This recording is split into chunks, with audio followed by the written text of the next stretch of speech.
Hello students, कैसे हैं आप सब। मैं आशा करता हूं कि आप स्वस्थ होंगे, मस्त होंगे और आप अपने पढ़ाई में व्यस्त होंगे। आज की इस वीडियो में हिंदी में पास होने का बेहतरीन ट्रिक लेकर आया हूं।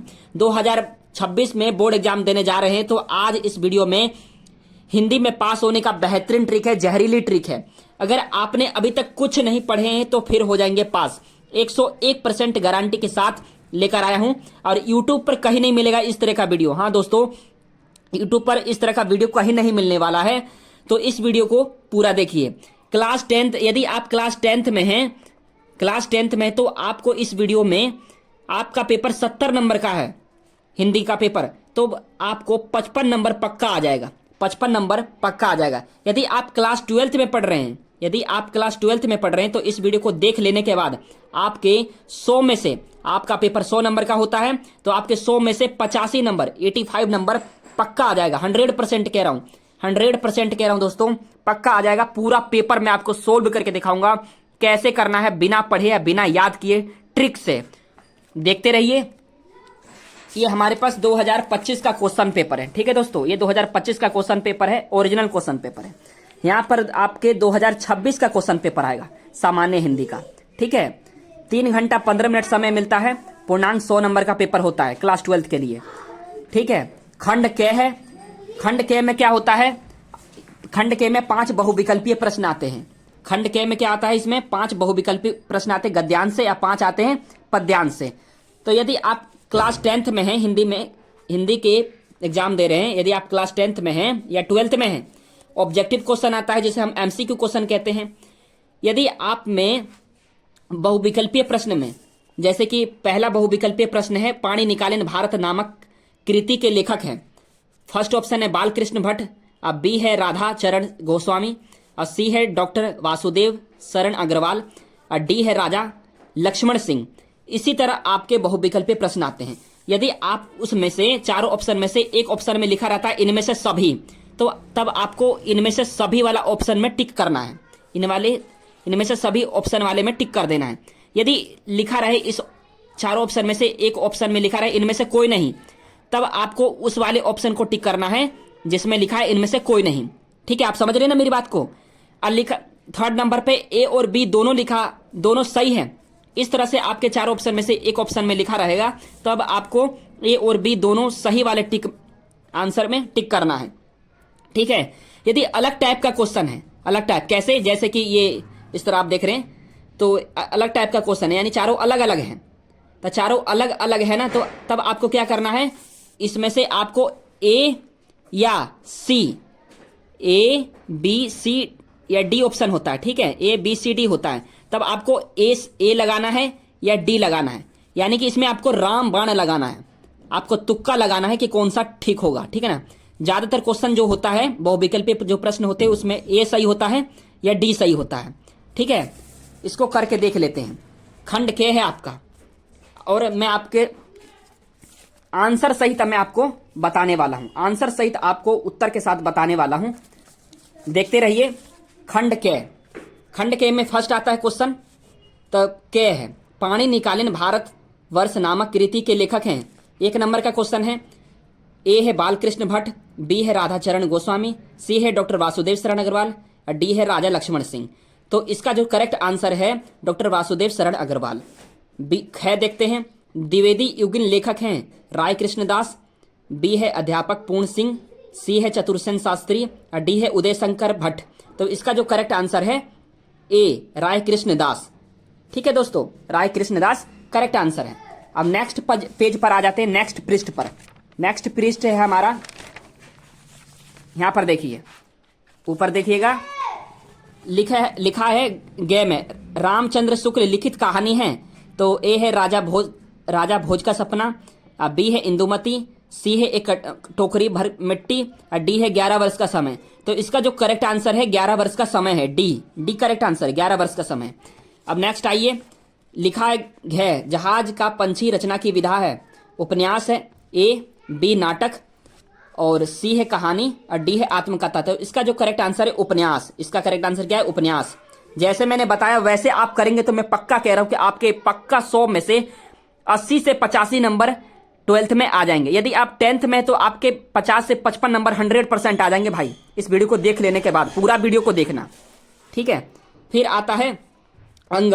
आनंद कादावनी के संपादक थे बालकृष्ण भट्ट, रामनाथ सुमन, बद्री नारायण चौधरी प्रेमघन, अमृत राय। तो इसका जो करेक्ट आंसर है बद्री नारायण चौधरी प्रेमघन, बद्री नारायण चौधरी प्रेमघन। जैसे मैंने बताया ए या सी, तो देख रहे हो कि आप ज्यादातर सी ही करेक्ट आंसर है। अब आता है सेकंड नंबर। सेकंड नंबर क्या है? निज भाषा उन्नति अहे सब उन्नति को मूल, ये कथन किसका था? ये महावीर प्रसाद द्विवेदी जी का था। और बी है बाल मुकुंद गुप्त का, सी है वियोगी हरि का, और डी है भारतेंदु हरिश्चंद्र का। तो इसका जो करेक्ट आंसर है भारतेंदु हरिश्चंद्र। अब नेक्स्ट पृष्ठ पर आ जाते हैं, नेक्स्ट पृष्ठ पर या नेक्स्ट पेज पर आ जाते हैं। तो अब यहाँ ख है कितने नाव में कितनी बार के रचयिता हैं? तो कितने नाव में कितनी बार के रचयिता रामधारी से दिनकर जी हैं, सूर्यकांत त्रिपाठी निराला जी हैं, सुमित्रा नंदन पंत जी हैं कि अज्ञे जी हैं? तो इसका जो करेक्ट आंसर है अज्ञे जी। अज्ञे जी जो है इसका करेक्ट आंसर है। इनका पूरा नाम है अज्ञे जी का, डॉक्टर सचिदानंद हीरानंद वात्सायन अज्ञे, ठीक है। अब नेक्स्ट आ जाता है दोस्तों, छायावादीन युगन कवि हैं अयोध्या सिंह उपाध्याय हरिओद, प्रताप नारायण मिश्र, जयशंकर प्रसाद, श्रीधर पाठक। तो इसका जो करेक्ट आंसर होगा जयशंकर प्रसाद। जयशंकर प्रसाद छायावादीन युगन कवि हैं। अब नेक्स्ट आ जाता है भारतेंदु युगन रचना है आनंद अरुणोदय की, बी है कामायनी, सी है साकेत, और डी है भारत 12 मासा। तो इसका जो करेक्ट आंसर है भारत 12 मासा, डी करेक्ट आंसर है। नेक्स्ट है जयशंकर प्रसाद की काव्य कृति है अनामिका, चित्राधार, ग्राम्य या दीपशिखा। तो इसका जो करेक्ट आंसर है चित्राधार। चित्राधार करेक्ट आंसर है। तो यहां तक तो हमने पेपर कर लिया, यानी कि जो 10 मार्क्स थे 10 में से मुझे 7 नंबर मिल गए। 7 नंबर यहां पर मिल गया, ठीक है ना। 2-3 गलत जाएगा आपके, ठीक है। ए या सी सही रहता है तो आपके 2-3 मान लो गलत गया, इसमें से 2-3 गलत गया, कोई बात नहीं, दुखी मत होइए। अब नेक्स्ट आ जाता है हमारे पास, ठीक है, नेक्स्ट आ जाता है दिए गए गद्यांश पर आधारित निम्नलिखित प्रश्नों के उत्तर दीजिए। ये आता है हमारे पास। तब ये हमारे पास गद्यांश है और कितने नंबर का है? 10 नंबर का है। 5 क्वेश्चन आते हैं, 2-2 नंबर के, 10 नंबर के आपको मिलेंगे, ठीक है। लिखा है मात्र, मैं आपको समझा देता हूं पहले।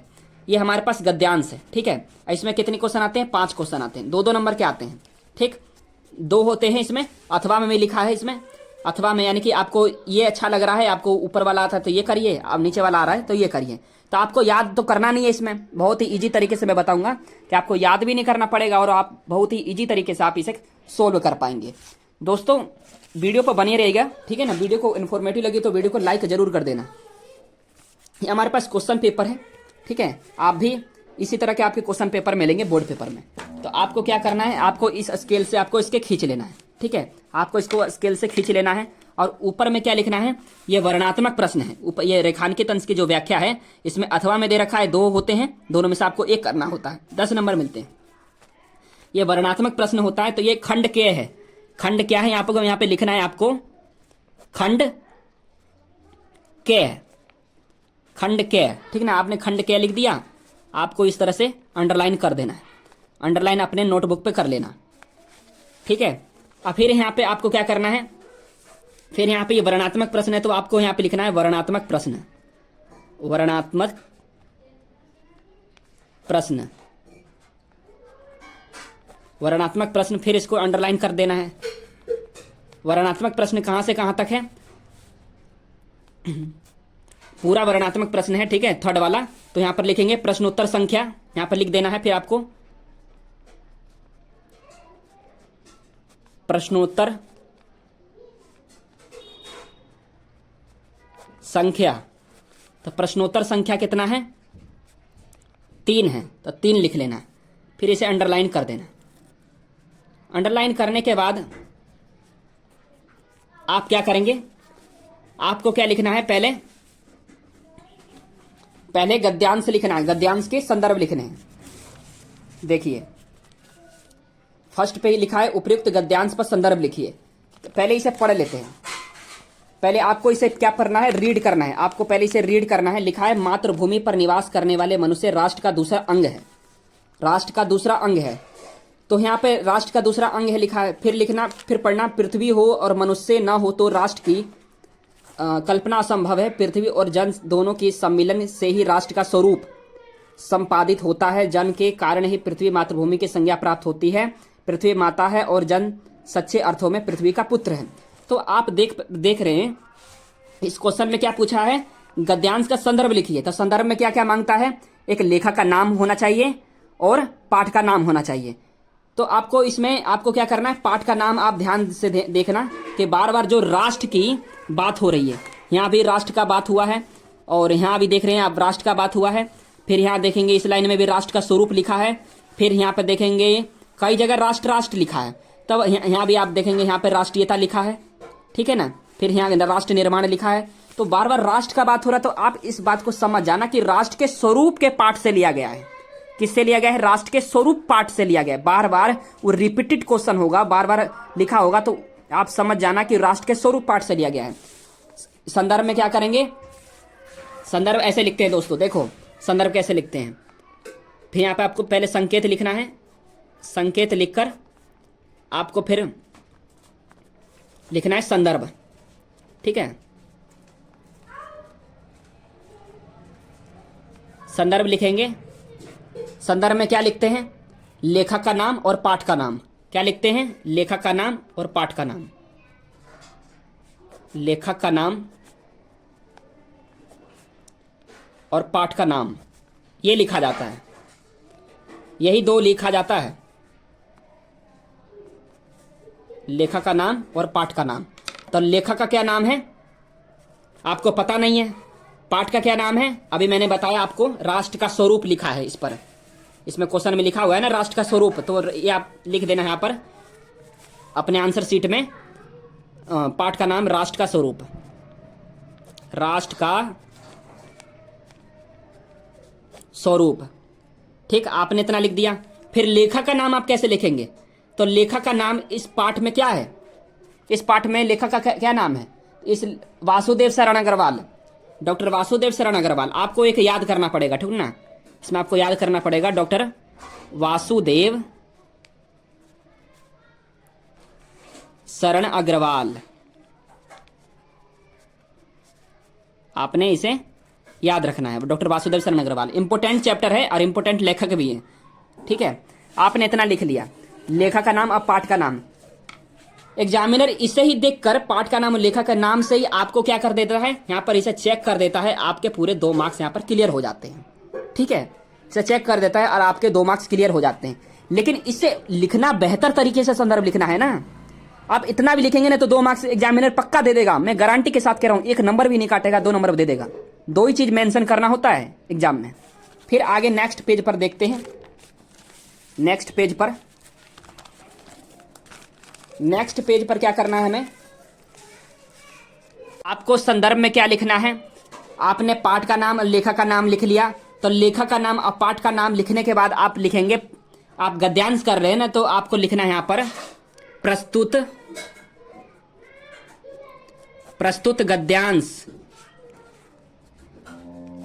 गद्यांश हमारी पाठ्य पुस्तक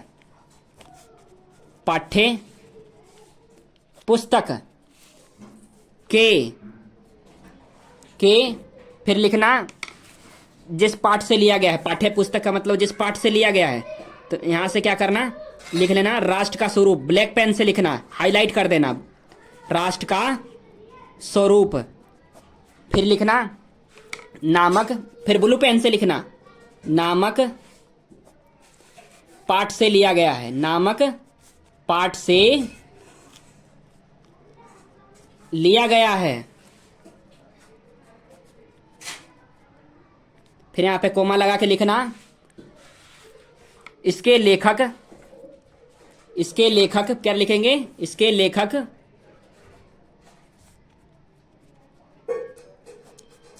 लेखक डॉक्टर वासुदेव शरण अग्रवाल जी हैं, डॉक्टर वासुदेव शरण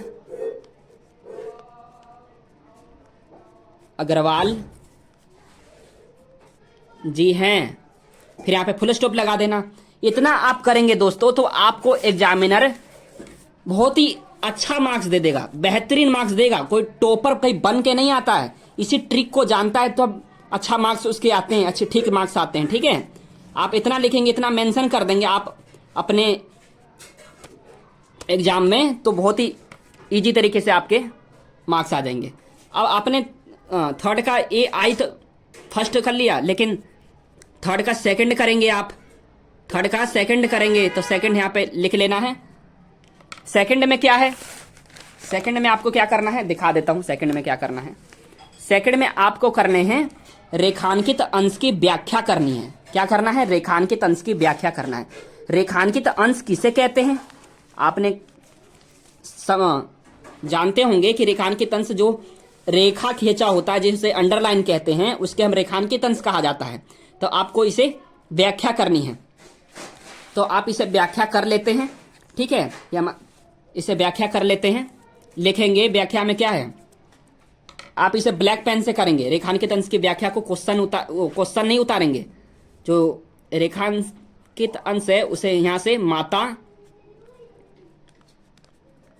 भूमि से स्टार्ट है और dot dot dot dot dot dot करते करते जहां तक लिखा है अंकुर उत्पन्न होती है, यहां तक आप लिख लीजिए, अंकुर उत्पन्न होती है।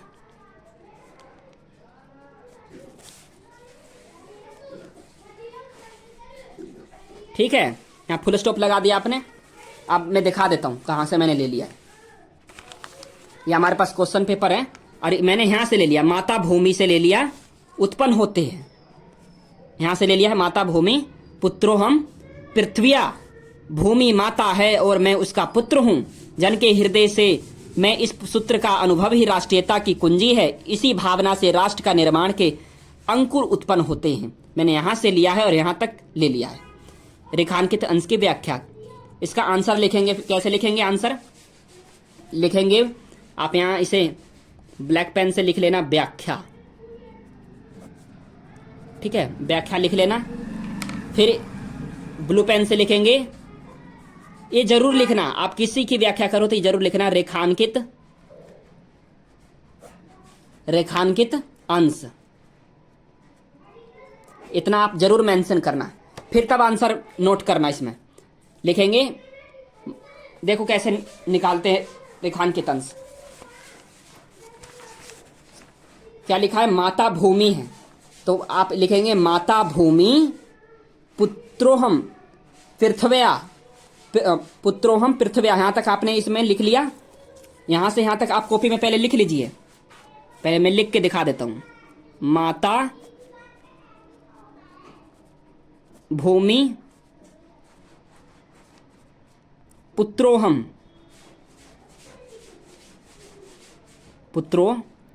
पुत्रोहम। यदि आपको एग्जाम में गलती हो जाए, मिस्टेक हो जाए, तो आप व्हाइटनर का इस्तेमाल मत करना। ठीक है, व्हाइटनर का इस्तेमाल मत करना। पृथ्व्या यहां पे लिख लिया, यहां इतना लिख दिया। ठीक है, यहां से लेकर इसे इन्वर्टेड कॉमा लगा देना। इतना लिखने के बाद आप लिखना, इसके बाद इसका अर्थ है कि लिखे, फिर इसके बाद लिखना कि इसका अर्थ है कि, इसका अर्थ है कि भूमि माता है। कैसे निकालेंगे, भूमि माता है, लिखा हुआ है माता भूमि, यानी भूमि माता है, उल्टा करेंगे, भूमि माता है। ठीक है, भूमि माता है, फुल स्टॉप। फिर लिखेंगे और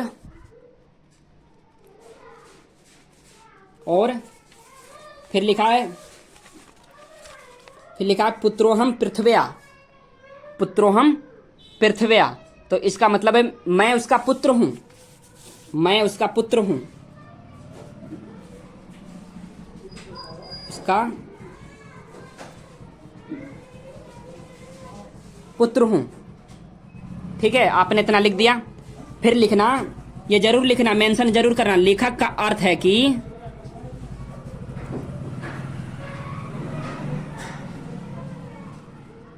लेखक का अर्थ है कि राष्ट्र की कल्पना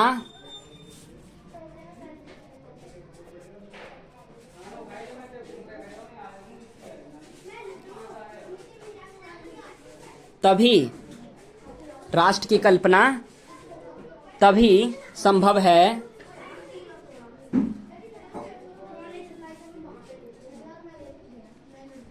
जब मनुष्य स्वयं को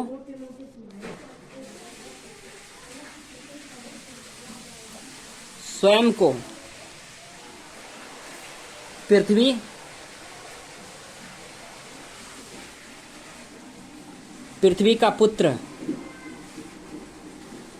समझे और पृथ्वी को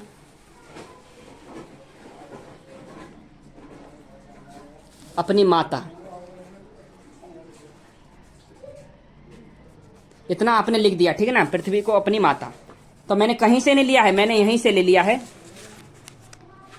भूमि माता है, मैं उसका पुत्र हूं, मैंने इसी में से मैंने उठा के इसमें मैंने मेंशन किया है, ठीक है, आंसर शीट में।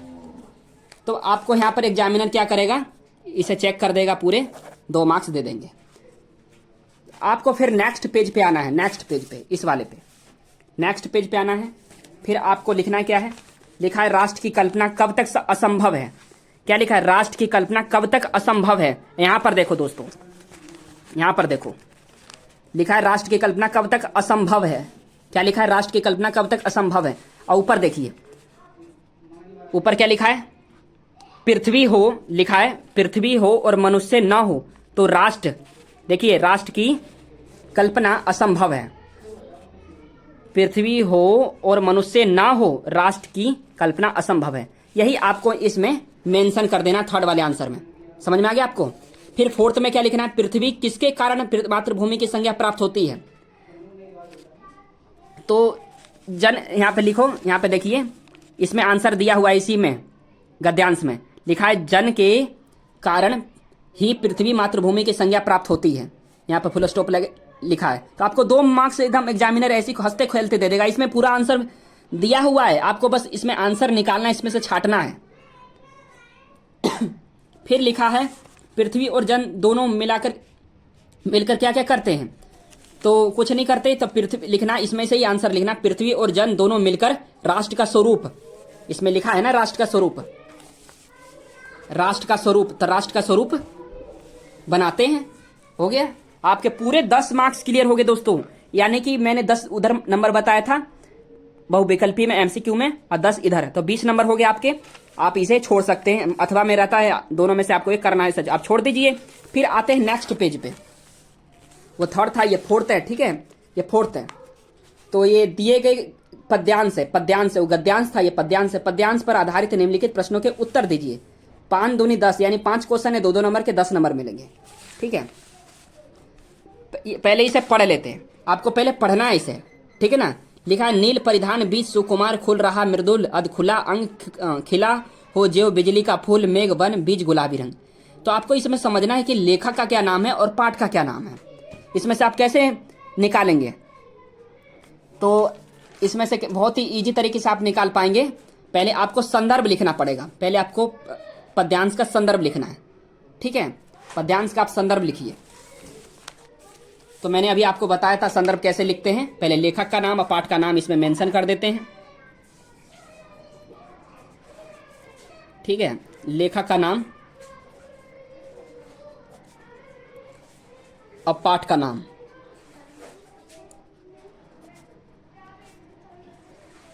मेंशन करना होता है। तो लेखक का इसमें क्या नाम है, आपने तो पढ़ा ही नहीं है कुछ भी, आपने तो कुछ पढ़ा ही नहीं है, तो कैसे बता पाएंगे कि लेखक का क्या नाम है।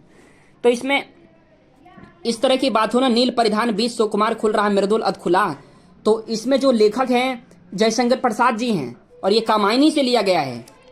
कौन से, कहां से लिया गया है, कामायनी से लिया गया है। पाठ का नाम है कामायनी, ठीक है, कामायनी से लिया गया है। और ये लेखक का नाम है जयशंकर प्रसाद जी।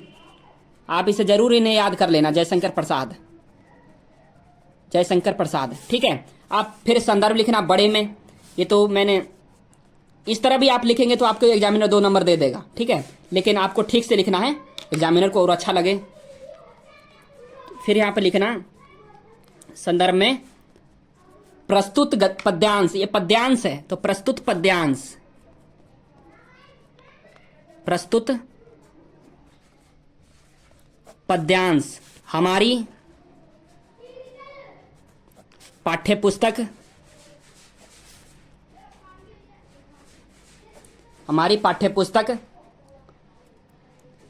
के लेखक हमारी पाठ्यपुस्तक,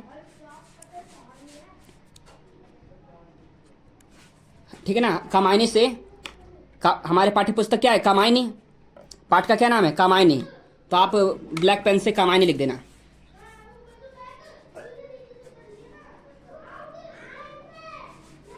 ठीक है, कामायनी,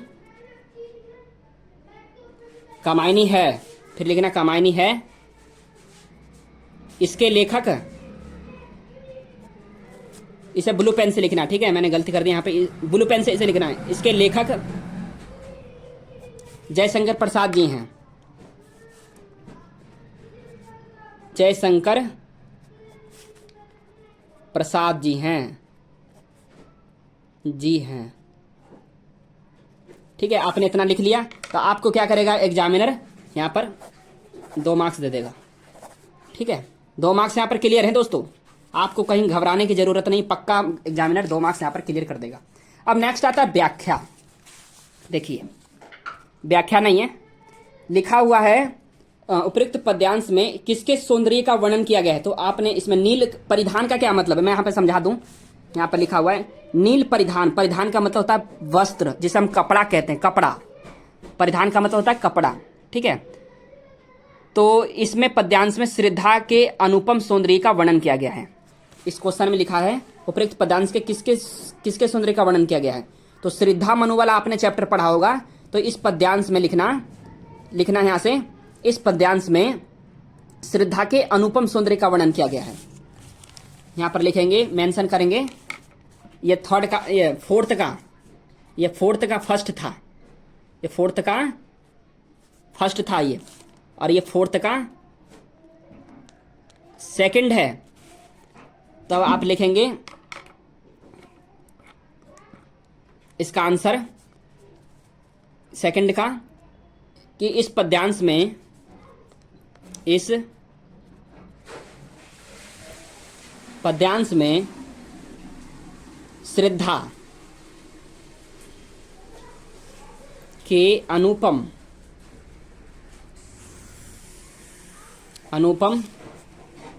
सौंदर्य का वर्णन किया गया है। सौंदर्य का वर्णन किया गया है, यानी कि कपड़ा क्या है, कपड़ा आप पहनते हैं तो आप सुंदर लगते हैं ना, उसी प्रकार से इसमें पद्यांश में क्या किया गया है, सौंदर्य का वर्णन किया गया है। कोई भी आदमी कपड़ा पहनता है तो अच्छा लगता है। ठीक है, अब आप देखेंगे फोर्थ का थर्ड क्या कह रहा है, बिजली के फूल से क्या तात्पर्य है।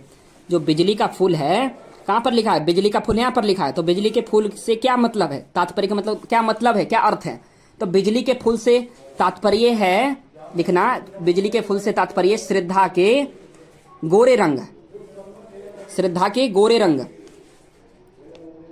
ठीक है, गोरे रंग को हम कांति से कह सकते हैं। ठीक है ना, गोरे रंग को कांति से कहते हैं। और यहाँ पे परिधान का मतलब मैंने बताया वस्त्र होता है, यानी नीला वस्त्र, नीले कपड़े, नीले वस्त्र के बीच बिजली की तरह चमक रहे हैं। इसका आंसर होगा बिजली के फूल से तात्पर्य है कि गोरे रंग से है। ठीक है, जो नीले वस्त्र के बीच बिजली की तरह चमक रहे हैं। कोई भी आदमी, गोरा आदमी, जैसे आप गोरे हैं, आप नीला वस्त्र पहनते हैं, नीले कपड़े पहनेंगे तो आप बहुत ही अच्छे लगेंगे, सुंदर लगेंगे। इसी तरह ये इस मतलब कि पद्यांश में दिया हुआ है। ठीक है ना, इस आंसर में लिखना है, मेंशन करना है। परिधान का मतलब होता है कपड़ा। ठीक है, आप इतना समझ लेना। अब आता है फोर्थ, परिधान और मृदुल शब्द किसके पर्यायवाची शब्द है। तो परिधान का मतलब आप समझ जाना, कपड़ा होता है। अब मृदुल का क्या मतलब होता है, मुलायम। मृदुल का मतलब होता है मुलायम। ठीक है, और फिर आता है फिफ्थ नंबर, रेखांकित अंश की व्याख्या कीजिए। 2 नंबर मिलेंगे, तो आपको क्या करना है, यहाँ पर किसका रेखांकित अंश की व्याख्या करनी है, खिला हो जो बिजली का फूल, मेघवन बीच गुलाबी रंग। तो आपको जो रेखा खींचा गया है, इसी की हम रेखांकित अंश की व्याख्या करनी है। कर लेते हैं। तो फोर्थ का हम फिफ्थ कर रहे हैं, मैंने आपको सभी का आंसर मैंने बता दिया है, ठीक है ना। फोर्थ का क्या कर रहे हैं, फिफ्थ कर रहे हैं, तो यहाँ पर आप फिफ्थ लिख लेंगे और इसमें लिख लेंगे खिला हो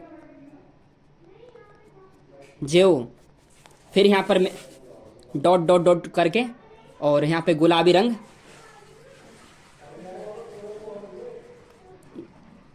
गुलाबी रंग लिख लेंगे, ठीक है। आपने इतना लिख लिया, फिर आप इसकी व्याख्या करेंगे, यहाँ पर इसका आंसर लिखेंगे व्याख्या करके, एक्सप्लेनेशन, ठीक है। फिर लिखेंगे, आप किसी की भी व्याख्या करें, ये बात जरूर लिखना, रेखांकित अंश, रेखांकित अंश, ठीक है। रेखांकित अंश लिखते हैं ना तो अच्छा लगता है देखने में। और रेखांकित अंश किसका करना है, इसका करना है। तो जैसे का जैसा लिखा है ना, खिला हो जो बिजली का फूल मेघ वन बीच गुलाबी रंग, ये पूरा का पूरा यहाँ से लेकर यहाँ तक उतार दीजिए। आप किसी की व्याख्या करिए तो जो रेखांकित अंश लिखा है यहाँ से लेकर यहाँ तक आप इसे अपने कॉपी में लिख लीजिए। मैं भी लिख लेता हूँ, आपको लिख कर दिखाता हूँ। लिखा है खिला हो, तो किससे लिखेंगे, ब्लैक पेन से लिखेंगे, खिला हो, ठीक है। खिला हो ज्यो बिजली का फूल, फिर लिखा है मेघवन, मेघवन बीच गुलाबी रंग,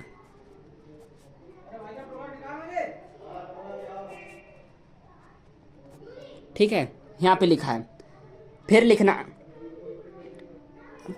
की व्याख्या, यहाँ से आप इन्वर्टेड कोमा लगा लेना यहाँ से यहाँ तक, फिर लिखना की व्याख्या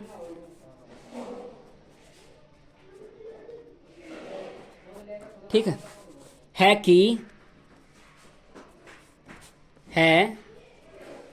कि नीले वस्त्र में लिपटी, नीले क्योंकि परिधान का मतलब होता है नीले, परिधान का मतलब वस्त्र होता है और नील परिधान लिखा है तो नीले वस्त्र हो जाएगा, ठीक है।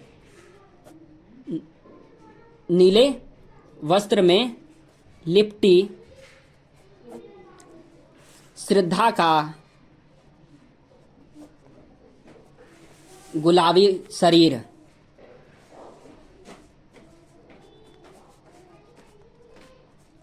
गुलाबी शरीर ऐसा प्रतीत हो रहा है, ऐसा प्रतीत हो रहा है मानो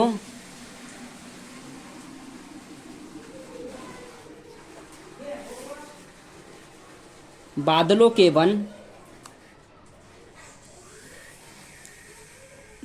वन जिसे हम समूह भी कह सकते हैं, ठीक है, के बीच बिजली का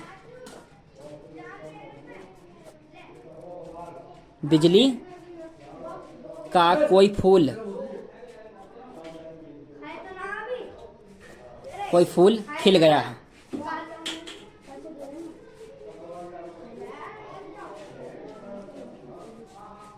इतना आप लिखेंगे दोस्तों तो आपको एग्जामिनर क्या करेगा, यहाँ पर इसको पूरा चेक कर देगा और आपके 2 मार्क्स क्लियर कर देंगे। बहुत ही इजी तरीके से मैंने बताया, मैंने कहीं से लिया नहीं है, इसी में से मैंने नोट डाउन किया है।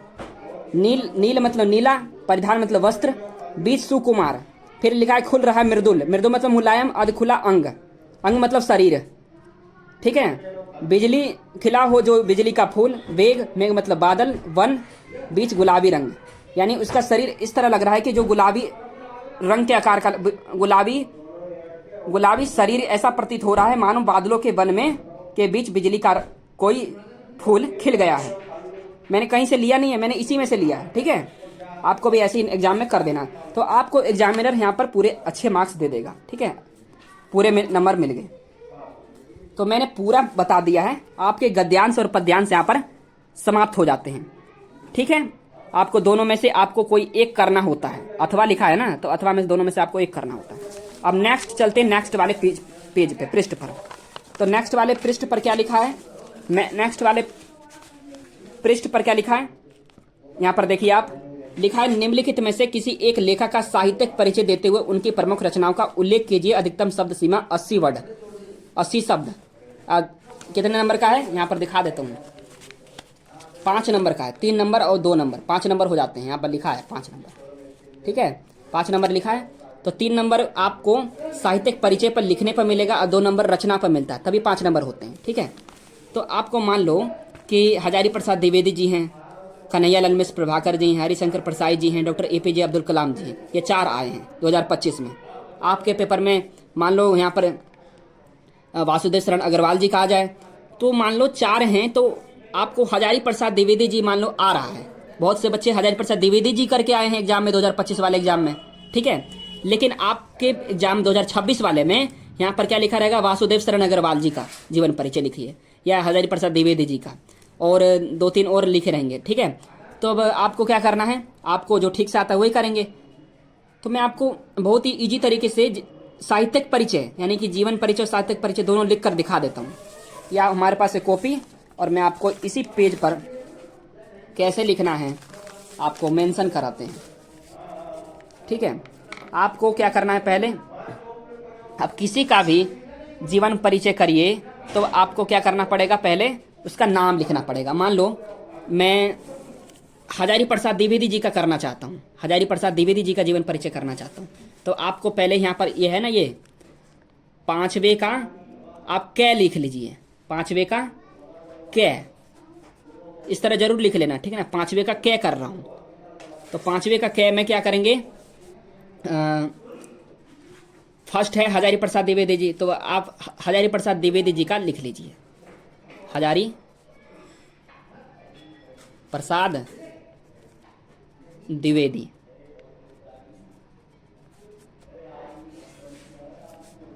ठीक है। आप इसे अंडरलाइन कर लेना। अंडरलाइन करने के बाद आप क्या करेंगे, हजारी प्रसाद द्विवेदी जी का आप जीवन परिचय लिख रहे हैं, तो हजारी प्रसाद द्विवेदी जी में आपको एक संक्षिप्त परिचय लिखना है। यहाँ पर एक डिब्बा बनाना है, यहाँ पर इस तरह से कॉलम बनाना, ठीक है। कॉलम बना के क्या लिखेंगे, संक्षिप्त परिचय। संक्षिप्त परिचय आप इस तरह से मेंशन कर देंगे, इस वाले पे इस तरह बना के, और यहाँ पे लिख देना संक्षिप्त परिचय।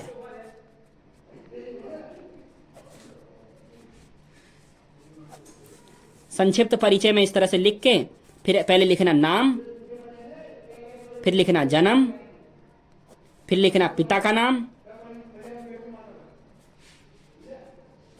ठीक है। इस तरह से आप पहले लिख लेना है, जो जो आपको मन में आ रहा है आपको उस तरह से आपको लिखना है।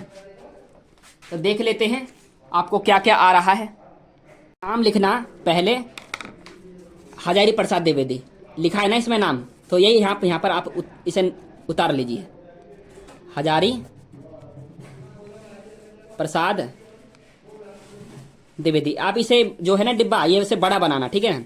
जन्म लिख लेना, जन्म 1907 में, 1907 के बलिया जिले में हुआ था, ईस्वी में, 1907 ईस्वी में। फिर लिखना माता का, पिता का नाम क्या था, पिता का नाम अनमोल दुबे, आप इसे लिख लेना अनमोल दुबे। फिर लिखना है इसमें मेंशन करना माता का नाम, माता का नाम आपको याद हो तो माता का भी नाम इसमें मेंशन करने देना। फिर लिख देना शिक्षा,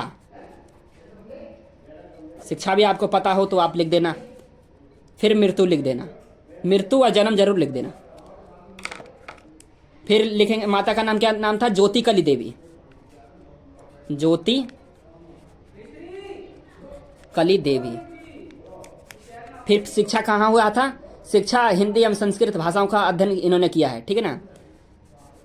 शिक्षा इन्होंने लिख देना आप संस्कृत, हिंदी और संस्कृत, हिंदी एवं संस्कृत, ठीक है। फिर मृत्यु लिख देना 19 मई, हिंदी में लिखना, ठीक है, मैंने इंग्लिश में लिख दिया 19 मई और 1979 में हुआ था, ठीक है ना, 19 मई 1979 में। आप इतना लिख देंगे तो आपको एग्जामिनर यहाँ पर देख कर ही क्या कर देगा, इतना ही देखकर आपको कितने नंबर दे देगा, आपको 2 मार्क्स यहीं पर दे देगा, ठीक है, 2 मार्क्स यहाँ पर दे देगा। आप यदि यहाँ से आप स्टार्ट करते हैं, आपके क्या आया है एग्जाम में, संक्षिप्त परिचय आया है, सॉरी साहित्यिक परिचय आया, क्या आया है, साहित्यिक परिचय। तो आपको यहाँ पर साहित्यिक परिचय लिखना है। क्या लिखना है, साहित्यिक परिचय। साहित्यिक परिचय में क्या क्या लिखने के लिए आता है, साहित्यिक परिचय में ये सब नहीं आता है। फिर इसमें मेंशन करना, साहित्यिक परिचय में आप किसी का भी साहित्यिक परिचय करिए, ये जरूर लिखना कि हिंदी के श्रेष्ठ कवि, ये क्या लिखेंगे, हिंदी के श्रेष्ठ कवि, हिंदी के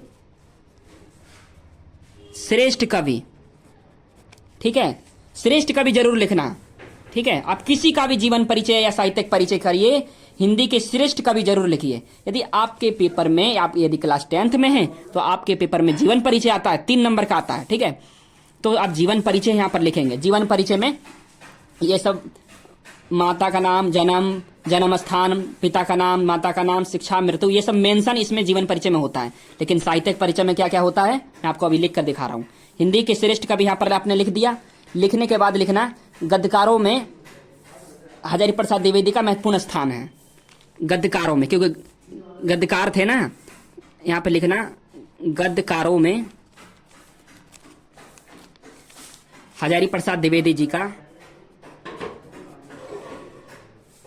हजारी प्रसाद द्विवेदी जी का महत्वपूर्ण स्थान है, महत्वपूर्ण स्थान है, ठीक है। यहां पर आपने लिख दिया। इतना के लिखने के बाद आपको याद आएगा कि ये आलोचनात्मक भी थे, ये आलोचनात्मक साहित्य के क्या थे, दृष्टि से द्विवेदी जी का महत्वपूर्ण स्थान था, आलोचनात्मक थे ये, आलोचना लिखते थे, ठीक है, आलोचना करते थे। आलोचना मतलब बुराइयां होता है, आलोचना साहित्य के, ये सब साहित्य परिचय में लिखना होता है, ठीक है। साहित्य के सृजन दृष्टि से द्विवेदी जी का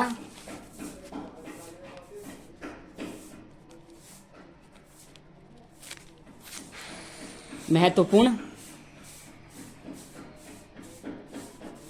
स्थान है। इतना आपने लिख लिया।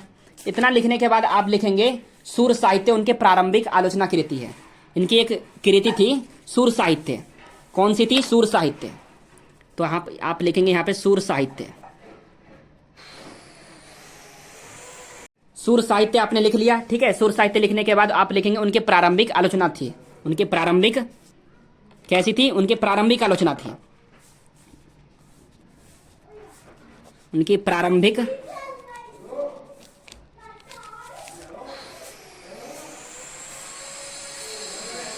आलोचना थी। इतना आप लिखेंगे। आप फिर इसके बाद आप इनके बारे में और लिख लेना, ठीक है। तो आप इतना लिखेंगे तो आपको एग्जामिनर यहाँ पर क्या करेगा, पूरे जितने भी थे 5 मार्क्स दे देगा। 5 मार्क्स अब नहीं मिलेंगे दोस्तों, अभी नहीं मिलेंगे 5 मार्क्स। इनकी कृतियां भी लिखनी पड़ती है। कृतियां क्या होता है, कृतियां का मतलब होता है इनका रचना जो है, रचना को कृतियां कहा जाता है। इनकी रचना भी लिखना पड़ता है, रचना मेंशन करना होता है। आप फिर लिखना कि इनके निम्नलिखित रचना थे, इनके निम्नलिखित रचना थे, इनके निम्नलिखित रचना थे, ठीक है। कौन कौन से थे, निबंध था, फर्स्ट पे लिखना निबंध, फिर लिखना आलोचना, फिर लिखना है आपको उपन्यास, ठीक है। आप इतना इसे मेंशन कर देना। निबंध कौन कौन से थे, अशोक के फूल थे, अशोक के फूल, ठीक है। फिर कूटज था एक, फिर था दूसरा आलोक पर्व, आलोक पर्व था,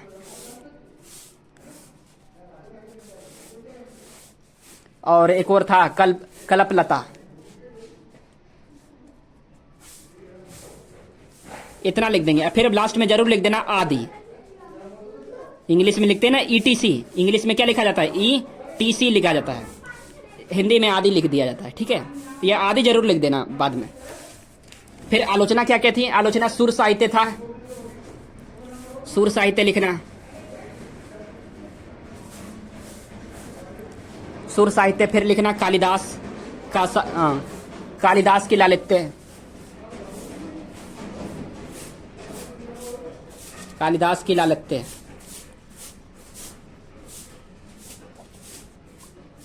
ठीक है, एक कबीर जरूर था, एक कबीर था आलोचना में इनकी। फिर उपन्यास क्या था? उपन्यास वेरी वेरी इंपॉर्टेंट है, आप इसे जरूर याद करके जाना। बाण भट्ट की आत्मकथा, बाण भट्ट, बाण भट्ट की आत्मकथा, आत्मकथा। ठीक है ना। फिर विचार, बाण भट्ट की आत्मकथा, चारुचंद्र लेख, चारुचंद्र लेख, चारुचंद्र लेख। और क्या था? अनामदास का पोथा, अनामदास का पोथा था, अनामदास का पोथा। और फिर उसके बाद लिख देना आदि। ठीक है, आदि जरूर लिख देना। आप इतना लिख देंगे दोस्तों तो आपको एग्जामिनर क्या करेगा?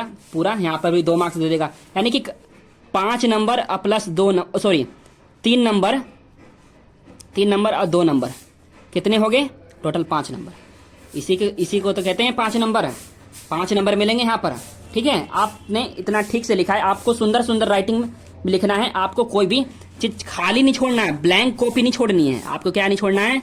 Blank copy note, blank copy note, या आपको खाली कॉपी नहीं छोड़ना है भाई। वहां पर एग्जाम में आपको कुछ न कुछ लिख कर आना है। ठीक है, तभी आपको एग्जाम में 100 में से 80 या 85 नंबर आ पाएंगे, जिस तरह से मैं बता रहा हूं। ठीक है, आगे और देखिए, आगे और देखते हैं।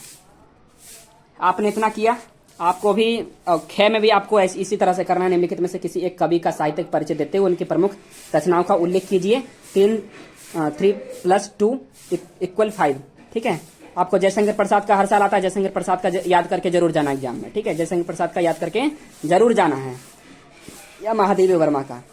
ठीक है, अब आता है लाठी कहानी का कथासार, अपने शब्दों में लिखिए। अधिकतम शब्द 80 वर्ड है। या ध्रुव यात्रा कहानी के उद्देश्य का प्रकाश डालिए। अधिकतम शब्द जो सीमा है 80 वर्ड है। कितने नंबर का है देख लेते हैं। ये 5 नंबर का, यहाँ पर आप देख रहे हैं कितने नंबर है? 5 नंबर है।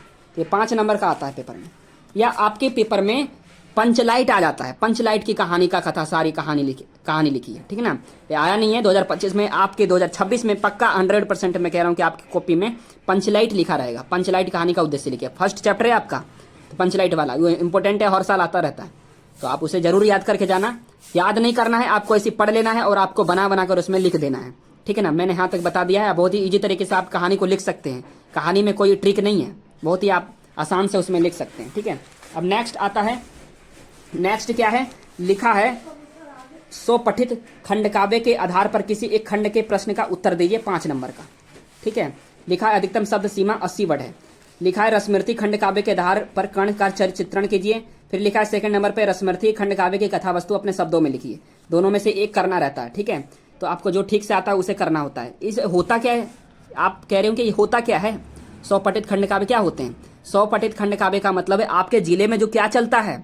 जैसे उत्तर प्रदेश के गौतम बुद्ध नगर जिले में रसमृति चलती है, रसमृति, जो कि इन पर कर्ण का चरित्र चित्रण इसमें बताना होता है, या इसमें कथा वस्तु में बतानी होती है कर्ण के बारे में। इनमें कृष्ण और कर्ण आपने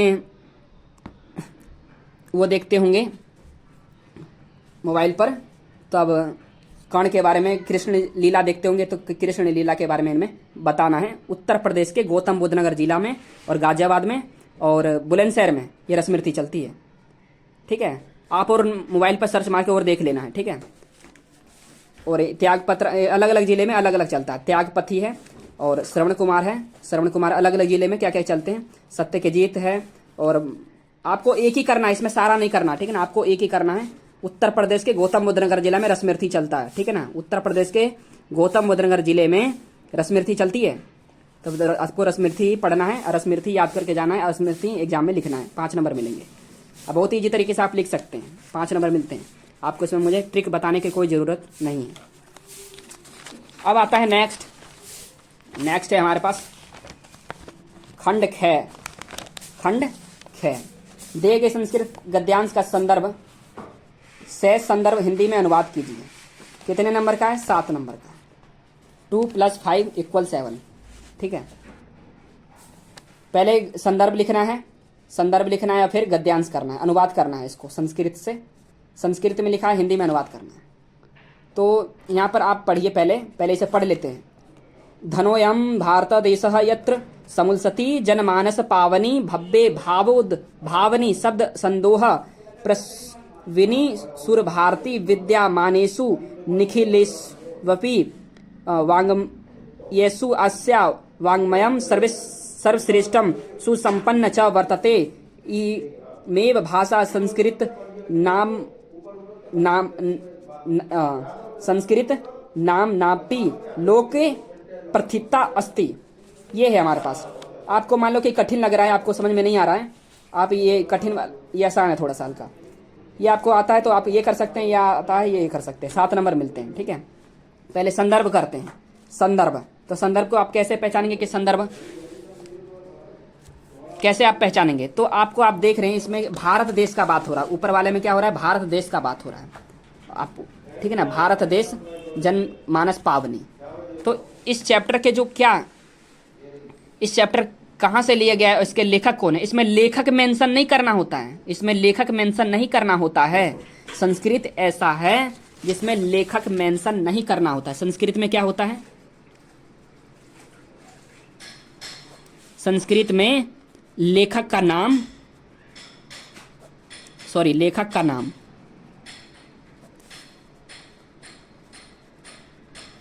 मेंशन नहीं करना होता है, नहीं करना होता है। आप समझ लीजिए इस बात को, ठीक है ना, इसमें मेंशन नहीं करना होता है, लेखक का नाम इसमें मेंशन करना नहीं होता है, बस पाठ का नाम मेंशन करना होता है, सिर्फ पाठ का नाम, ओनली पाठ ओनली मेंशन करना होता है। ठीक है, पाठ ओनली मेंशन करना होता है। तो कैसे इसमें संदर्भ लिखेंगे संस्कृत में? अब आता है हमारे पास जो संस्कृत है दोस्तों, ये संस्कृत खंड ख है, खंड ख। तो आपको यहाँ पर भी खंड ख ही लिखना है। क्या लिखना है? खंड ख। यहाँ पर लिख लीजिए खंड ख। ठीक है, खंड ख लिख दिया। फिर लिखेंगे यहाँ पर वर्णात्मक प्रश्न।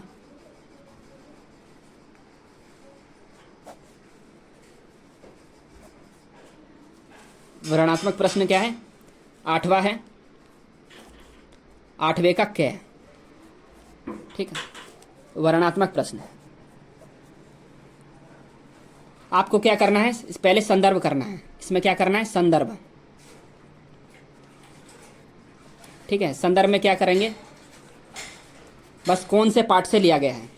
तो आपने इसे पढ़ लिया है, आपने इसे मान लो पढ़ लिया, ठीक है, पढ़ लिया, आपको समझ में नहीं आ रहा कि कौन से पाठ से लिया गया है, तो मैं आपको बता दूं, तो इसमें बार बार संस्कृत भाषा का प्रयोग किया जा रहा है। इसमें कौन से भाषा का प्रयोग किया जा रहा है? इसमें लिखा है संस्कृत, कई जगह इसमें लिखा हुआ है संस्कृत, एक ही जगह लिखा है। ठीक है, तो ये संस्कृत लिखा है ना इसमें, तो आप समझ लीजिए संस्कृत भाषा के पाठ से लिया गया है। कौन से पाठ से लिया गया है? संस्कृत भाषा महत्तम पाठ से लिया गया है। संस्कृत भाषा महत्तम, जो आपका फर्स्ट पाठ होगा, ठीक है, संस्कृत भाषा महत्तम पाठ से लिया गया है। तो आपको संदर्भ में क्या लिखना पड़ेगा? प्रस्तुत गद्यांश लिखेंगे, प्रस्तुत गद्यांश हमारी पाठ्यपुस्तक के संस्कृत, और एक भाग भी होता है, ये तो दिग्दर्शिका भाग है। कौन सा भाग है? दिग्दर्शिका, दिग्दर्शिका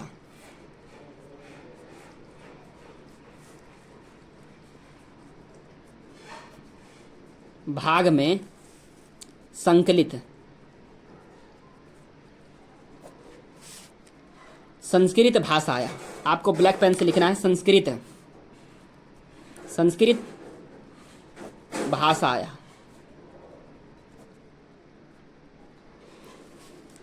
महत्तम महत्वम है ना, महत्वम पाठ से लिया गया है। यहाँ पर आप लिख देंगे पाठ से लिया गया है, पाठ से लिया गया है। आपको एग्जामिनर यहाँ पे क्या करेगा, 2 मार्क्स दे देगा, ठीक है ना। यहाँ पे 2 मार्क्स क्लियर हो गए। अब आता है हमारे पास अनुवाद करने के लिए। मैं अनुवाद यहाँ पर सिखा देता हूँ, आपको भी यहाँ पर कॉपी में अनुवाद करना पड़ेगा, ठीक है। तो आपको अनुवाद करने के लिए आपको क्या करना पड़ेगा, यहाँ पर समझिए, यहाँ पर आप समझिए, ध्यान दीजिए। लिखा है धनो अयम भारत देश। तो यहाँ पर देखिए, धनो एवं भारत देश का मतलब है भारत देश, भारत देश धन्य है, यह भारत देश धन्य है, ठीक है ना। फिर पढ़ेंगे आगे, यत्र समुलसती जनमानस पावनी, यहाँ पर कोमा लगा है। फिर पढ़े यहाँ से, यत्र का मतलब जहाँ होता है, जहाँ जनमानस पावनी को लिखा है जनमानस पावनी, तो जनमानस को पवित्र करने वाली, समुलसती लिखा है ना, तो करने वाली भव्य भाव को उत्पन्न करने वाली और शब्द समूहों को जन्म देने वाली देववाणी संस्कृत सुशोभित होती है, ठीक है ना। यहाँ पे सूर्य भारती लिखा है, प्रसविनी सूर्य भारती। तो आपको इसी में से आपको, आप मान लो कि आपको नहीं आ रहा है तो आप क्या करेंगे, तो आपको इस शब्द को तोड़ तोड़ के आपकी कॉपी में नोट डाउन कर लेना है, तोड़ के करना है। प्रसविनी लिख रहा है, फिर सूर्य भारती, शब्द संदोह लिखा है ना। तो आपको मैंने अभी दिखाया करके, लिखा है यह भारत देश धन्य है जहां जनमानस पावनी, जनमानस को पवित्र करने वाली, भव्य भाव को उत्पन्न करने वाली और शब्द समूहों को जन्म देने वाली देववाणी संस्कृत सुशोभित होती है। फिर आगे यहां से लिखेंगे विद्यामान, लिख रहा विद्यामानेषु, तो विद्यामान सभी साहित्य को, इसका साहित्य सर्वश्रेष्ठ और संपन्न है। अस्या लिख रहा है ना, तो यहां से यहां तक इसका एक ट्रांसलेट हो गया, ट्रांसलेशन अनुवाद हो गया। फिर लिख रहा है वांग्मया सर्वश्रेष्ठम सुसंपन्न च वर्तते यम भाषा संस्कृत नाम अपि लोके प्रथिता अस्ति। तो इसका मतलब है इसका साहित्य सर्वश्रेष्ठ और संपन्न है, सुसंपन्न है, और यह भाषा संसार में संस्कृत भाषा संस्कृत नाम से भी प्रसिद्ध है। लोके मतलब होता है प्रसिद्ध, ठीक है। तो आपको ये समझ में आ गया। आपको इसे सब मान लो कि आपको एग्जाम में नहीं आ रहा है, आप नहीं कर पा रहे, तो आप शब्द को तोड़ना सीखिए, ठीक है ना, शब्द को तोड़ना सीखिए आपने। तो आपको यहाँ पर 7 नंबर पूरे मिल जाएंगे, ठीक है। पूरे 5, अब मान लीजिए 5 नंबर नहीं मिलेंगे तो 4 नंबर तो मिलेगा, 4 नंबर पक्का मिल जाएगा, ठीक है। नेक्स्ट आता है, दिए गए संस्कृत पद्यांश का संदर्भ सहित हिंदी में अनुवाद कीजिए। तो आपको इसमें मैंने बता दिया था संदर्भ कैसे करना है, बस पाठ का नाम मेंशन करना होता है, लेखक का नाम मेंशन नहीं होता है। तो मान लो कि आपको ख में 5वें का ख आ रहा है, ये वाला सेकंड वाला, तो मैं आपको इसमें बता देता हूँ। इसमें आपको क्या करना पड़ेगा, पहले आपको इसमें पाठ का नाम, तो पहले से पढ़ लेते हैं। विरल विरला स्थूला आस्तारा कलावीव सज्जना मन इव मुने सर्व त्रेव प्रसन्नम भुनम्भ अपसरिति च ध्वांत चितास तामीव दुर्जना वर्जती च निशा क्षिप्रम लक्ष्मीर नुद मिनामीब, ठीक है। ये लिखा है आपको इसमें पाठ का नाम ढूंढना है। तो इसमें एक कलावीव आ रहा है, तो आप समझ जाना कि इस पाठ का नाम कालिदास है पद्यांश के लेखक। तो ये पद्यांश महाकवि कालिदास रचित अभिज्ञान शाकुंतलम नाटक के सप्तम से लिया गया है। पाठ का नाम है अभिज्ञान शाकुंतलम, अभिज्ञान शाकुंतलम। इसी तरह से आप लिख सकते हैं और इसमें इसका अनुवाद आप कर सकते हैं, ठीक है। अब आते हैं नेक्स्ट पे, बहुत ही ज़्यादा टाइम हो गया। निम्नलिखित मुहावरे और लोकोक्तियां में से किसी एक का अर्थ लिखकर वाक्य के अनुप्रयोग कीजिए। 1-1 नंबर के आता है, यानी कि आपको एक ही करना है। एक का अर्थ लिखना है, फिर उसके क्या करना है, वाक्य में प्रयोग करना है। तो इसे अब मैं आपको बता देता हूँ। तो अंधे के हाथ बटेर लगना का मतलब है बिना परिश्रम के अच्छी वस्तु हाथ लगना, बिना परिश्रम के अच्छी वस्तु हाथ लगना। सेकंड है गिरगिट की तरह रंग बदलना, यानी बात बात पर अपनी राय को विचार बदल लेना, बात बात पर अपनी राय हम बदल देते हैं, ठीक है।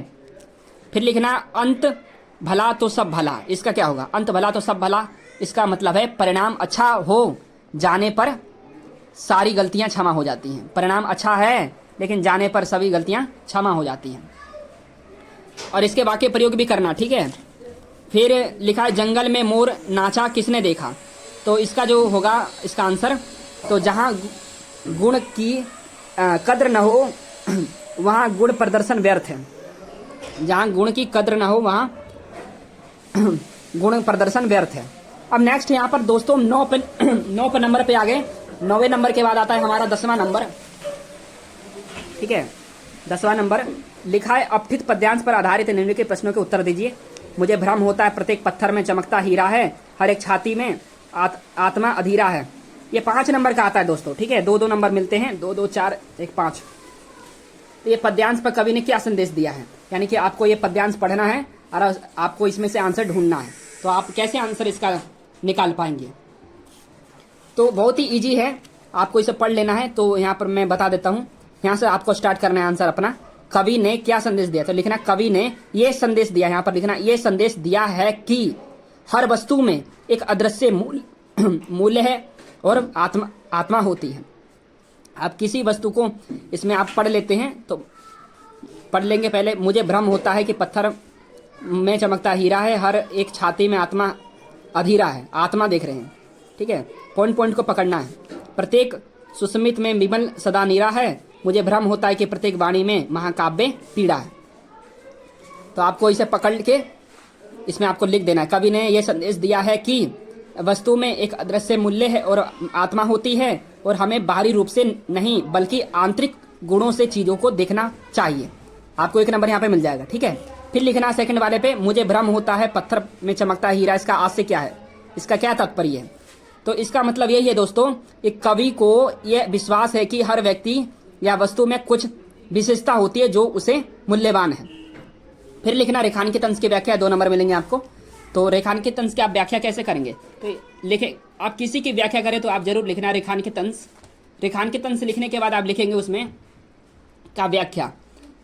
फिर लिखेंगे रेखांकित अंश की व्याख्या करते हुए यह कहा जा सकता है कि हर व्यक्ति के अंदर एक अद्भुत क्षमता और आत्मा होती है। हर व्यक्ति के अंदर अद्भुत क्षमता और एक आत्मा होती है, यहाँ इसमें आप लिख देंगे। फिर आता है नेक्स्ट, निम्नलिखित शब्दों युग्मों का सही अर्थ चयन करके लिखिए। पूरे आपको यहाँ पर पूरे 5 नंबर ऊपर मिल गए, ठीक है, पूरे 5 नंबर यहाँ पर आपको मिल गए। फिर 11 नंबर पे आता है निम्नलिखित शब्द युग्मों का सही अर्थ चयन करके लिखिए। 1-1 नंबर का क्वेश्चन है। इस अंश, ये अंश है और ये भी अंश है, तो ये अंश और ये अंश में दोनों का क्या मतलब है, पूर्ण और भाग नहीं, कंधा और हिस्सा, भाग और कंधा, इनमें से कोई नहीं। तो आपको पता नहीं है, आपको बिल्कुल भी नहीं पता है, तो भाई मैंने बताया था ना A80 बताया था मैंने, लेकिन थोड़ा सा दिमाग भी लगाना, ना कि मैंने बता दिया A80 और AC हो जाएगा। थोड़ा सा दिमाग लगाना। अंश का मतलब होता है कंधा और ये एक अंश का मतलब होता है हिस्सा या भाग कह सकते हैं, ठीक है, ठीक है। अब आगे चलते हैं। दिखा है सेकंड नंबर पे वात, एक होता है बात। आपने इस वाले वर्ड को सुना होगा, ये भी वाले वर्ड सुना होगा। वात मतलब हवा होता है, बात मतलब बात करना होता है, जैसे वार्ता कैसे कहते हैं, हवा और वार्ता हो जाएगा। अब नेक्स्ट पेज पर चलते हैं। ये हमारे पास नेक्स्ट पेज है, और नेक्स्ट पेज का क्या मतलब है भाई, नेक्स्ट पेज पर है निम्नलिखित में से किसी एक शब्द के 2 अर्थ लिखिए। 2 अर्थ लिखना है। तो आपने करा होगा इसमें सुरभि, वारिद, नीरज, विधि। तो 2 अर्थ का मतलब है पर्यायवाची शब्द जो होता है, जैसे नीरज का क्या मतलब है, वारिद मतलब होता है बादल, ठीक है। आप इसके 2 अर्थ आराम से लिख सकते हैं। अब नेक्स्ट पर चलते हैं। आपको जैसे नीरज है, नीरज मतलब कमल भी होता है, नीरज जो कि हर साल आता है, ये भी आप लिख सकते हैं। निम्नलिखित वाक्यांशों के लिए एक शब्द का चयन करके लिखिए। जिसका कभी अंत न हो तो अनंत, जिसका कभी अंत न हो अनंत। जो बूढ़ा ना हो उसे कहते अजर, जो बूढ़ा ना हो उसे कहते अजर, अमर नहीं कहते हैं, अजर होता है। अब आता है निम्नलिखित में से किन्हीं दो वाक्य को शुद्ध करके लिखिए। 2 नंबर मिलेंगे, ठीक है, एक एक नंबर का है, 2 करने हैं। तो मीरा कृष्ण भक्त कवित्री है, क्या लिखा है? मीरा कृष्ण भक्त कवित्री है, तो लिखना मीरा कृष्ण की भक्त कवित्री है। यहाँ पर की आएगा, मीरा कृष्ण की भक्त कवित्री है। फिर लिखा है मेरा बाल सफेद हो रहा है, तो मेरे बाल सफेद हो रहे, मेरे बाल सफेद हो रहे। लिख रहा है वह नदी को गया, क्या लिख रहा है? वह नदी को गया। तो इसका क्या करेक्ट आंसर होगा, बता सकते हैं आप कमेंट करके जरूर बताइए इसका करेक्ट आंसर क्या होगा। इसका जो करेक्ट आंसर होगा मैं आपको बता रहा हूं।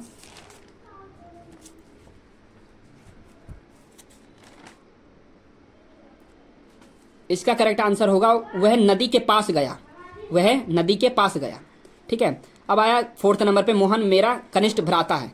इसमें मोहन मेरा कनिष्ठ लिख रहा है, कनिष्ठ होता है, यहाँ पर ठ आएगा, ठ, ये वाला ठ आएगा।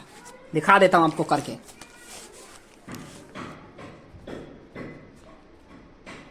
ये वाला, ठीक है, ये वाला होगा, कनिष्ठ भ्राता है, कनिष्ठ भ्राता है, मोहन मेरा कनिष्ठ भ्राता है। आपको पूरे 2 मार्क्स मिल गए। अब आता है हास्य अथवा शांत रस की लक्षण और उदाहरण लिखिए। ये आपके एग्जाम में आते हैं, तो आपको हास्य रस का आपको पता है, हास्य मतलब होता है हंसना, हास्य मतलब हंसना। तो आपके लिख देना इसमें, किसी विचित्र वेशभूषा को देखकर मन में जो हंसी का भाव उत्पन्न होता है उसे हम हास्य रस कहते हैं। इसके लिखा है लक्षण लिखिए, उदाहरण लिखिए। मैंने लक्षण तो बता दिया, यानी कि किसी विचित्र वेशभूषा को देखकर मन में जो हंसी का भाव उत्पन्न होता है उसे हम हास्य रस कहते हैं, लक्षण हो गया। उदाहरण क्या होगा इसका? उदाहरण क्या है? हंसी हंसी भाजे देखी दूल्हा दिगंबर को, पाहुनी जो आवे हिमाचल के उछा में। अब आता है यमक अलंकार, जो कि ये भी इंपॉर्टेंट है। यमक का मतलब होता है जोड़ा, यानी कि जहां एक शब्द समूह का एक से अधिक बार प्रयोग हो किंतु उसका अर्थ प्रत्येक बार अलग हो, उसे हम यमक अलंकार कहते हैं। एक होता है, एग्जाम्पल बता रहा हूं, कनक कनक, कनक का मतलब होता है धतूरा, कनक का मतलब होता है सोना। कनक कनक ते सोगुन मादकता अधिकाय, वा खाए बोराय जग वा पाए बोराय, ठीक है, यमक का अलंकार हो गया। या आपके एग्जाम में उपमा अलंकार आए हैं, तो उपमा का मतलब होता है जहां उपमेय और उपमान में किसी गुण धर्म को लेकर समानता की जाए वहां उपमा अलंकार होता है। इसका एग्जाम्पल है पीपर पात सरस मन डोला, ठीक है। अब आता सोठा अथवा कुंडलियां छंद का लक्षण और उदाहरण लिखिए। यह भी इंपॉर्टेंट है। सोठा, इसमें क्या होता है? यह सामात्रिक छंद होता है और इसके प्रथम और तृतीय चरण में 11-11 मात्राएं और दूसरे चौथे में 13-13 मात्राएं होती हैं। इसका एग्जाम्पल लिख लेना सोठा का, लिखकर लोहित लेख डूब गया दिन मणि यहाँ, व्योम संधि सखी देख तारक बुदबुदा दे रहा। आपने इतना, यानी कि 6 नंबर आपने बटोर लिया, 6 नंबर आपने बटोर लिया है। फिर आगे नेक्स्ट पे चलिए। नेक्स्ट पर, अपने गली मोहल्ले के नालियों की सफाई हेतु नगर निगम के स्वास्थ्य अधिकारी को पत्र लिखिए। लिख रहा है फिर अथवा में बैंक के किसी व्यवसाय को करने के लिए ऋण प्राप्ति हेतु आवेदन पत्र लिखिए। दोनों में से आपको क्या करना है? एक करना है। मैं आपको फिर 2024 का भी क्वेश्चन पेपर दिखा देता हूँ। 2024 का क्वेश्चन पेपर है, ओरिजिनल क्वेश्चन पेपर। यहाँ पर देखिए 2024 का क्वेश्चन पेपर है, ओरिजिनल क्वेश्चन पेपर है। और इसमें भी देखो 13वें नंबर पर अपने गली मोहल्ले के नालियों की समुचित सफाई नगर निगम के स्वास्थ्य अधिकारी को पत्र लिखिए। 6 नंबर का आया था, ठीक है। फिर लिखा था अपने प्रधानाचार्य को छात्रवृत्ति के लिए आवेदन पत्र लिखिए, अथवा में लिखा था। दोनों में से आपको एक करना था, ठीक है। ये बार बार रिपीटेड क्वेश्चन है, यानी कि कई वर्षों से ही आ रहा है, तो ये भी इसमें भी दिया हुआ है। 2025 वाले क्वेश्चन पेपर में भी दिया हुआ है, 24 वाले में भी दिया है, यानी कि वेरी वेरी इंपॉर्टेंट है। मैंने इस पर वीडियो बना रखा है, आप उस वीडियो को आप जाइए चैनल पर विजिट करिए, उसमें विजिट करके आप, मैंने इसमें वीडियो बना रखा है, आप उस वीडियो को देख सकते हैं। बहुत ही आसान तरीके से मैंने बता रखा है, ठीक है। फिर आता है निम्नलिखित विषयों में से किसी एक विषय पर अपनी भाषा शैली में निबंध लिखिए। मैंने इस पर भी वीडियो बना रखा है, ठीक है ना। बेरोजगारी की समस्या और समाधान, साहित्य समाज का दर्पण, राष्ट्रीय एकता, वर्तमान समय की अनिवार्य आवश्यकता, पर्यावरण संरक्षण का महत्व, विज्ञान वरदान या अभिशाप, जो कि हर साल क्लास 10th में पढ़ रहे हैं या विज्ञान वरदान या अभिशाप आता है। यदि आप 12th में पढ़ रहे हैं तब भी आता है, वेरी वेरी इंपॉर्टेंट है। जो कि 12th में पर्यावरण संरक्षण का महत्व ज्यादा आ रहा है, हर साल आता है, और 10th में भी। और ये 2024 वाले क्वेश्चन पेपर में, यानी क्लास 12 के 2024 वाले क्वेश्चन पेपर में भी यहाँ पर आप देख रहे हैं पर्यावरण संरक्षण की आवश्यकता ये आया था। इसमें आवश्यकता आया था, इसमें महत्व आया था, महत्व, इंपोर्टेंस जिसे इंग्लिश में कहा जाता है। तो आपने देख लिया है। तो आपको दोस्तों वीडियो कैसी लगी? वीडियो इन्फॉर्मेटिव लगी तो वीडियो को लाइक कर देना, चैनल पर नया चैनल को सब्सक्राइब करके बेल आइकन घंटी को प्रेस कर लेना, ज्यादा से ज्यादा इस वीडियो को बच्चों के साथ शेयर कर देना। Thank you.